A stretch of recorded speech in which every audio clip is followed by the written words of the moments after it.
ধন্যবাদ সকলকে। সবাই মনোযোগ সহ ওনার কথা শুনবেন।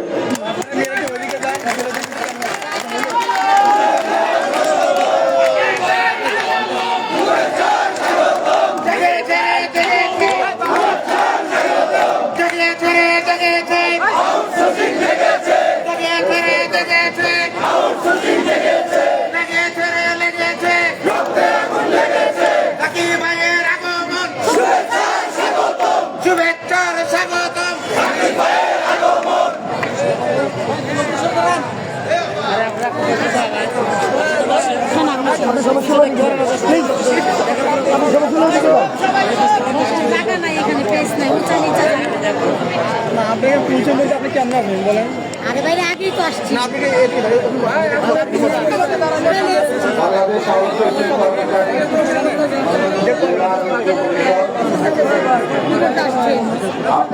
গেলে তো আমার ভিডিও হচ্ছে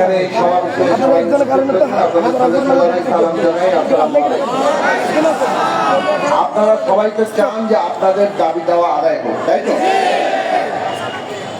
এখন এটা দাবি দেওয়া আদায়ের একটা কতগুলো পদ্ধতি আছে। আপনারা আন্দোলন করছেন, দাবি পেশ করছেন, সেইটা সরকারের কাছে সেই দাবিগুলো নিয়ে আপনাদের নেতৃবৃন্দ বৈঠক করছেন এবং সরকারের যে সমস্ত প্রক্রিয়া আছে যদিও খুবই আমলাতান্ত্রিক এবং গরিবের গলায় ওটা নড়েই না, কিন্তু তারপরেও একটা প্রক্রিয়া আছে। আমরা তো প্রক্রিয়ার বাইরে গিয়ে কিছু করা কঠিন।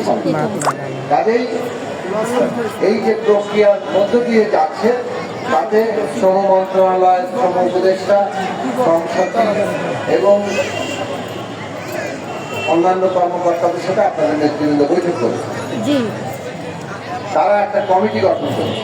সেই কমিটি আপনাদের দাবি দেওয়ার ভিত্তিতে একটা সুপারিশনামা তৈরি করেছে। এর আগে আমরা অর্থ উপদেষ্টার সাথে কথা বলেছি, পরিপত্র অর্থ মন্ত্রণালয়ের সাথে সম্পর্কিত। তাহলে এই যে সুপারিশনামাটা এটা এখন অর্থ মন্ত্রণালয়ের কাছে, অর্থ মন্ত্রণালয়ে আলাপ আলোচনা শেষ করে পরিপত্র বদলের বিষয়ে তারা সুপারিশ করে। এরপরে সমস্ত জনপ্রশাসন মন্ত্রণালয় এটা কাজ। এই প্রক্রিয়াগুলো বাদ দিয়ে কেউ সিদ্ধান্ত হতে পারবে না। আপনারা নিজেরাই সরকারি অফিসে কাজ করেন, আপনারা জানেন। কাজেই আপনাদের আন্দোলন চালিয়ে যাওয়ার যেমন প্রয়োজন করবে, কিন্তু মনে রাখবেন ধৈর্য ধৈর্য। আমরা যেটা ইতিমধ্যে বলবো সরকারের কাছে, বিভিন্ন প্রতিষ্ঠানের কাছে, যে যেভাবে ছাঁটাই করা হচ্ছে এই ছাঁটাই বন্ধ করে এবং এই রোজার মাসে ঈদের আগে বিভিন্ন প্রতিষ্ঠানে আউটসোর্সিং কর্মচারীরা তারা যে কাজ করেন তাদের প্রয়োজন আছে বলেই তো তাদের নিয়োগ দেওয়া হয়েছে। কাজে তাদের প্রত্যেকের বেতন, ঈদের বোনাস সেগুলো নিশ্চিত করে। আর আমরা যত দ্রুত সম্ভব সরকারের বিভিন্ন যে সংশ্লিষ্ট মন্ত্রণালয় কর্তৃপক্ষ আছেন তাদের কাছ থেকে এই সুপারিশ ভিত্তিতে যাতে শেষ পর্যন্ত নীতিমালার পরিবর্তন ঘটে, 2018 সালের যে পরিপত্র সেই পরিপত্রের বদল ঘটে, সেইটা আমরা ব্যবস্থা করব। আউটসোর্সিং কর্মচারী কল্যাণ পরিষদের সাথে দাবি না মানলে আমরাও যুক্ত হয়ে আন্দোলন করব। কিন্তু আপনাদের ধৈর্য ধরতে হবে, শান্তি রক্ষা করতে হবে। আপনারা সবাই জানেন একটা ফ্যাসিস্ট সরকার বিদায় করে এই সরকার আন্দোলন, এখন অন্তর্বর্তী সরকার যাতে দেশ চালাতে না পারে, তারা যাতে নানাভাবে সমস্যার মধ্যে পড়ে, এইটার জন্য ফ্যাসিস্টরা অনেক চেষ্টা করছে। তাদের দোসররা আছে না, তাদের বিদেশি দোসররা আছে না, এই দেশি বিদেশি দোসররা এখন মানুষের যে দুঃখ কষ্ট আছে, এখন ধরেন যে পরিমাণ লুট করেছে, $460 বিলিয়ন অর্থনীতি, তার মধ্যে $234 বিলিয়ন লুট করে ফেলেছে। অর্ধেকের বেশি লুট করে বিদেশে পাচার করে দিয়েছে, যার ফলে আজকে সমস্ত শিল্প কলকারখানা বিপদের মধ্যে আছে। আজকে জিনিসপত্রের দাম বেশি, আজকে ব্যাংকের ঋণের ভয়ঙ্কর অবস্থা। এই সব কিছু একটা একটার সাথে যুক্ত। বাংলাদেশের জনগণের জীবনে যে কষ্ট, তার পেছনে মূল কি দায়ী? ওই ফ্যাসিস্টের লুটপাট, অত্যাচার। আজকে তারা নানাভাবে আবার এই মানুষের দুঃখ কষ্টকে কাজে লাগিয়ে নানা ধরনের জিনিস চেষ্টা করতে পারে। আমরা এমন ভাবে আন্দোলন করব যাতে ফ্যাসিস্টরা কোনো সুবিধা পায় না, কিন্তু আমাদের দাবি আদায় হয়। সরকারকে আমরা বলি, আউটসোর্সিং কর্মচারী কল্যাণ পরিষদের যত সদস্যরা আছেন তারা অত্যন্ত শান্তিপূর্ণভাবে আন্দোলন করছে। শাহবাগে যখন সমাবেশ হয়েছে, আপনারা কথা দিয়েছেন, সমাবেশ ফিরে দিয়েছেন, কিন্তু তারা এখন পর্যন্ত নানা রকম ছাঁটাই, বেতন না পাওয়া, অত্যাচার, এই সমস্ত কিছু মোকাবেলা করে এখনো শান্তিপূর্ণভাবে করছেন। তার মানে হচ্ছে এদের মধ্যে ষড়যন্ত্রকারীরা জায়গা পাচ্ছে না। কিন্তু আপনারা যদি দাবি না মানেন, দীর্ঘসূত্রিতা করেন, তাহলে ষড়যন্ত্রকারীরাই সুবিধা পাবে। কাজেই এইখানে আউটসোর্সিং কর্মচারী কল্যাণ পরিষদের নেতৃবৃন্দ, এই যে আনিস ভাই, মজিবর ভাই, যাদেরকে চিনিয়ে যে নেতৃবৃন্দ আছেন, তারা, আমি এটা নিজে সাক্ষ্য দিতে পারি যে তারা অত্যন্ত শান্তিপূর্ণভাবে আন্দোলন চালাতে চান, সরকারকে সহযোগিতা করতে চান। এই সরকারের সাথে আপনাদের কোনো বিরোধ নাই, কিন্তু কতিপয় তো থাকতেই পারে যে কতিপয়রা সুযোগ পাবে যদি দাবি নামা নিয়ে, দাবি মানা নিয়ে তাহলে দীর্ঘসূত্রিতা করেন। যদি আপনারা দিনের পর দিন ঝুলিয়ে রাখেন, তাহলে এই অবস্থা চলবে না। কাজেই আপনারা পরিস্থিতিকে দ্রুত একটা শান্তিপূর্ণ সমাধানের জায়গায় নেওয়ার জন্য ব্যবস্থা করবেন। আমরা আশা করি অর্থ মন্ত্রণালয়, জনপ্রশাসন মন্ত্রণালয় তারা এই বিষয়টি দ্রুততম সময়ের মধ্যে একটা সমাধানের পথ খুঁজবে। আমরা আশা করব আপনারা আন্দোলনের ঐক্য সেরকম ধরে রাখেন, কিন্তু এই রোজা রমজানের দিনে আপনারা বাড়ি ফেরেন এবং পরবর্তী কর্মসূচির জন্য অপেক্ষা করেন। তার আগে যদি আমরা দাবি মানাতে পারি, তো আপনারা তো বিজয়ের হাসি হাসবেন। তার যদি না হয়, তাহলে আমরা যদি আবারও নামতে হয় আমরা নামবো। কিন্তু আজকে আপনারা কি করবেন সেটা আপনারা আপনাদের নেতৃবৃন্দের সাথে আলোচনা করে সিদ্ধান্ত নেন। সংগঠন, আন্দোলন, এগুলো একটা নিয়মতান্ত্রিক প্রক্রিয়া। গায়ের জোরে সবসময় সবকিছু হয় না, তাতে পরিস্থিতি আরো খারাপের দিকে যায়।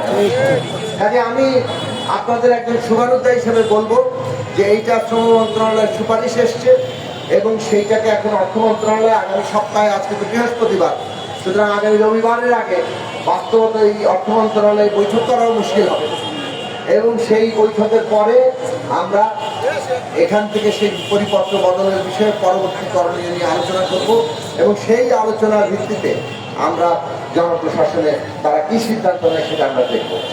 সেইটা আমরা আন্দোলন আপনারা কিভাবে চালাবেন সেটা আপনার নেতৃবৃন্দ ঠিক করেন, কিন্তু আমি যতটুকু আপনাদের সাথে আছি, যতটুকু আমি সরকারের কাছ থেকে খবর পেয়েছি, আজকেও সচিবের সাথে কথা বলেছি, তাতে আমরা এইটুকু অগ্রগতি জানি।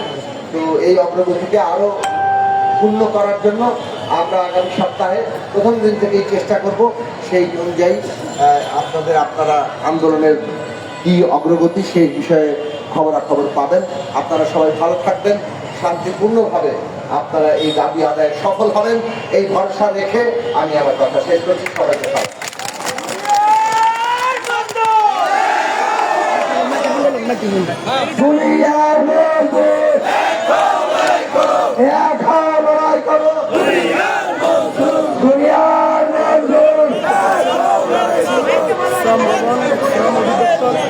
সবাই তো বলে যে আশ্বাস দেয়, আশ্বাস তো এমনি রাখে।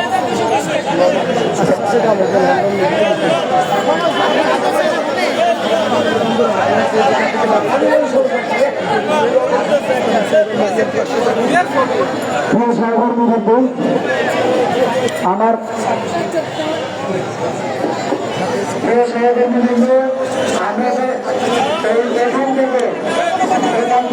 চাঁদের কথা ছিলাম আপনাদের মাঝে টাকা উঠানোর জন্য। আপনাদেরকে এখন ঘোষণা করে দিচ্ছি, আমরা এই চাঁদের টাকা পেয়েছি। এই টাকা আমার হাতে টাকা উঠছে 16,220 টাকা। টাকা। আলহামদুলিল্লাহ, আমি এই 16,220 টাকা, এই 16,220 টাকা দেওয়া হয়েছে আপনারা জানেন শাকিল ভাইয়ের চিকিৎসার জন্য। তারা জানেন তো এখন শাকিল ভাই হলো চট্টগ্রাম জেলার বাপেশ্বর একজন কর্মী। যেহেতু বাপেশ্বর কর্মী, এই টাকাটা চট্টগ্রাম জেলার এখন চট্টগ্রামের একটা কেন্দ্র পরিবারের কেন্দ্রটা কোম্পানি নিয়ে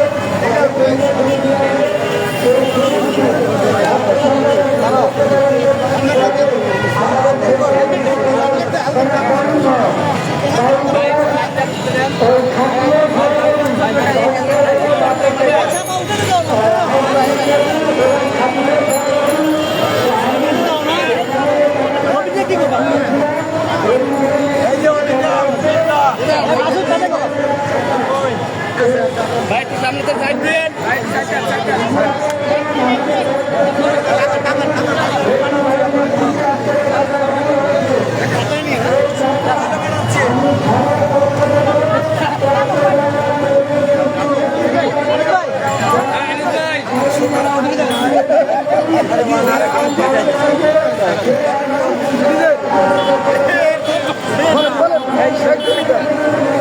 বিজয়ের একটু হাসা হাসা